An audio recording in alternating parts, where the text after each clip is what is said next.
over the next month increases, so do the demands on your bank account. So here with some valuable travel points information is travel expert Winston Sih. Thanks for having me.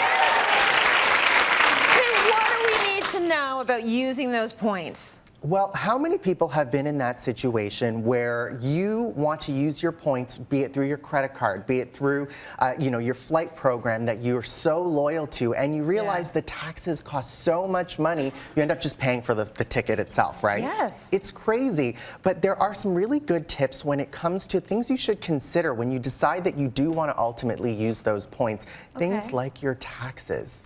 Okay, so how do you make sure that you're optimizing? Well, one of the things that I would like to say is be mindful of how much those taxes are. Depending on where you're flying in the world, be it in Europe, be it in Asia, or even here in North America, the taxes are different on each level, be it airport improvement fees and what charges are passed back down to you.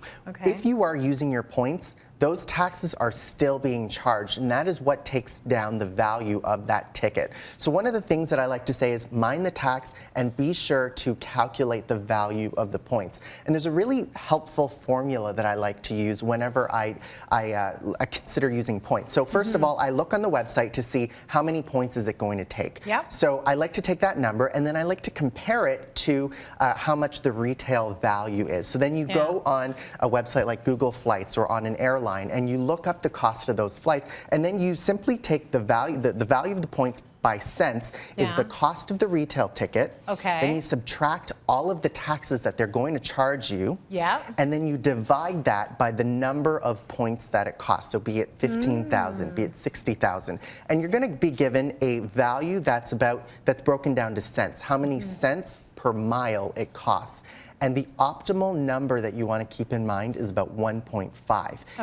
If you're earning more than 1.5 cents per mile, you're actually getting a lot of good value from it, and it's a good redemption of points. But if it's less than that, chances are you're not getting such a great deal. Oh, so just go for paying for the ticket. Yes. Oh, that's interesting. That's a very good equation. I don't love math, and I understood everything you just said. I'm terrible at math. Everything you just said, because you know what? When it's your wallet, it counts, right? Okay, so calculate your points value is so that you're doing your little equation to figure out. You also want to look at the websites because they fluctuate the points, don't they? They do fluctuate the points, and they also will break down the different common points as well. And one thing that I will also note is taxes are taxes. So whether you are like me a lot of times, jammed in the back, you're in the middle row and you're not comfortable, this is a good opportunity for you to upgrade to business class. Have you ever flown in business class before? Yes, I have. It's nice. It's really lovely, and it's such a treat. It is a treat.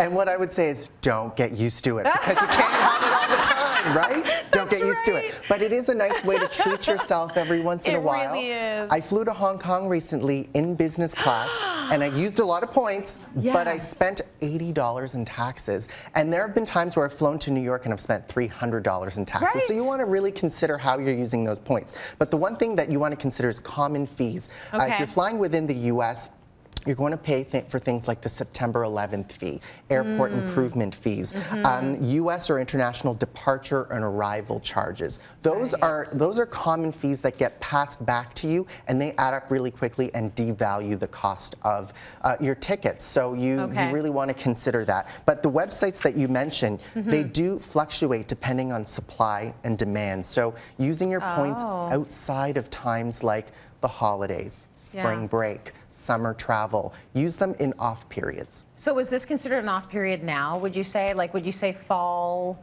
is an off period, and then the holidays it's going to be a hot period again? Yeah, so this is a good time of year to start traveling before the holidays. So before December is a good point. And then once you're in the month of December, that's when everybody's returning home for the holidays, right? And that's when travel starts to get expensive. And then the next time you want to consider is around February, before spring break starts to happen. That's right.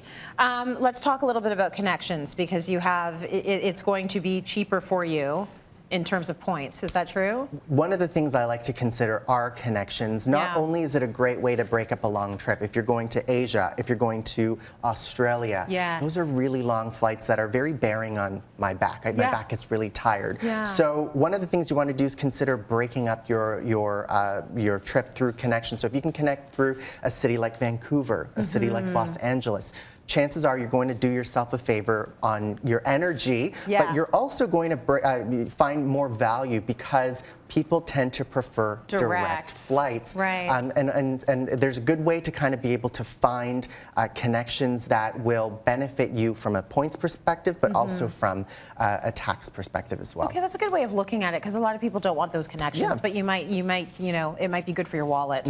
What's the last point you wanted to tell us about? Well, I want to show you a really cool website, and I know a lot of you are going to bookmark this on your browsers. It's called awardhacker.com. It's a great website because not only is it an easy way to look up where you want to go, but it'll break down the points because different airlines have different point structures. That's right. So, Tracy, I'm going to ask you, we're going to fly from Toronto today. Okay, are we going anywhere I want? Anywhere you want. Pick a place. Can we go to Thailand? Let's go to, okay, so let's pick. Who wants to go to Thailand? Let's do it. Okay. And I'm not packing light. So we're going to pick, yeah, that's right. So we're going to pick Bangkok. So BKK is the airport.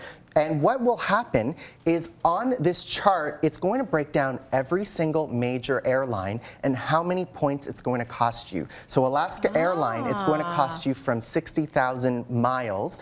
But on another airline like United, it's going to cost you 80,000 miles. So there's a big mile difference. But does it tell us how much that means in points? Or do you just take those miles and you do the math to figure out how much that costs you? So there's a handy calculator on the website. It's a great I like question. That. So you click show cents per mile, and what it will ask you is put in the dates, the comparable price that you find online, and then once you do that, it will break down and say 1.8 cents per mile, 2 cents per mile. And that's when you can ultimately make an informed decision as to whether you're finding the best deal on budget travel. Good information, Win.